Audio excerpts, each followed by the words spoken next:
மாமா பார்த்து நீ எப்படி போயேன்னு சொல்லலாம். ஒரு ரவுடிக்கு என்ன மரியாதை கொடுக்கணுமோ அதை தான் நான் கொடுத்தேன். என்ன ஒரு சத்தமா இருக்கு, என்னன்னு போய் பாருப்போ. என்னடா சத்தம்? எதுக்காக ரெண்டு பேரும் சண்டை போட்டுட்டு இருக்கீங்க? கல்யாணம் ஆகி 2 நாள் தானே ஆகுது, அதுக்குள்ள சண்டையா?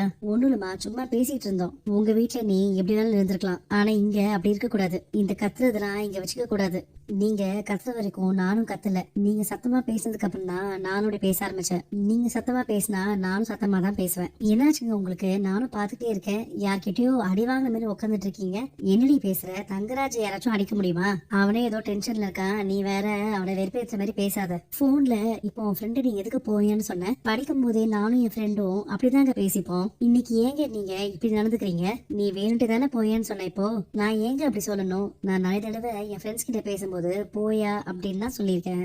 உங்களுக்கு இன்னைக்கு அந்த வார்த்தை வித்தியாசமா தெரியுது. அண்ணி, நைட் என்ன டின்னர்? இன்னைக்கு சப்பாத்தியும் முட்டை கிரேவியும். நீ பண்ற ஸ்டார்ட் அப் பிசினஸ் ஏன் பெங்களூர்ல பண்ணணும்? இங்கே பண்ணலாமே. இல்ல நீ அதுக்கு இன்வெஸ்ட் பண்ற ஃப்ரெண்ட் அங்கதான் இருக்கான்.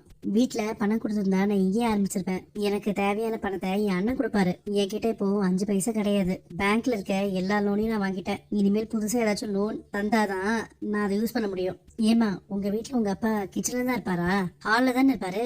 இல்ல, எங்க அப்பா ஹால்லயும் இருப்பாரு, கிச்சன்லயும் இருப்பாரு. கிச்சன்ல நாங்க என்னெல்லாம் பண்றோமோ அவரும் எங்களுக்கு வந்து ஹெல்ப் பண்ணுவாரு. உங்க வீட்டுல யாரு எப்படி வேணாலும் இருக்கலாம், ஆனா இங்க அப்படி கிடையாது.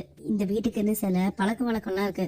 இது கௌரவமான வீடு. ஆம்பளைங்களாம் கிச்சன் பக்கம் வரவே மாட்டாங்க. கிச்சன்ல வரதுக்கும் கௌரவத்துக்கும் என்ன சம்பந்தம் இருக்கு? சாப்பிடுற எல்லாருமே கிச்சனுக்குள்ள வரலாமே. அது மாதிரி நீ என்ன எப்படி கூப்பிட்ட? அம்மான்னு கூப்பிட்டேன். அம்மான்லாம் கூப்பிடாதமா, என்ன அத்தனே கூப்பிட்டு. உனக்கு வாய் கொஞ்சம் நீளமாதாம இருக்கு. பகல்ல சுரேஷ் கிட்ட சண்டை போடுற, இப்ப என்னடானா என்ன எதிர்த்து பேசிட்டு இருக்க? இதெல்லாம் சரியில்லை.